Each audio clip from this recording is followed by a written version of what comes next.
पुणे महापालिकेच्या 1500 कर्मचाऱ्यांना income tax विभागाकडून दंड, तब्बल 45 कोटी रुपयांचा आकारण्यात आला दंड। हिंगोली जिल्ह्यात तलावांच्या पाणी पातळीत कमालीची घट, 27 तलावांपैकी 20 तलावांमध्ये 50% कमी पाणीसाठा। मुंबईतील ओव्हल आझादसह क्रॉस मैदानातील भूखंडाच्या नूतनीकरणासाठी नवीन धोरण तयार करावे, उपमुख्यमंत्री अजित पवार यांचे निर्देश।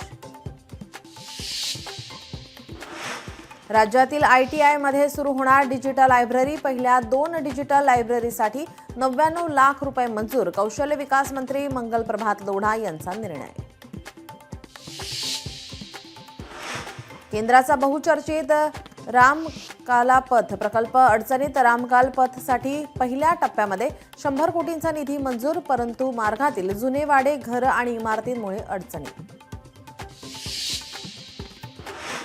सांगली जिल्ह्याला नवीन बसेस मिळाव्या, जयंतराव पाटील यांची परिवहन मंत्री प्रताप सरनाईक यांच्याकडे पत्राद्वारे मागणी।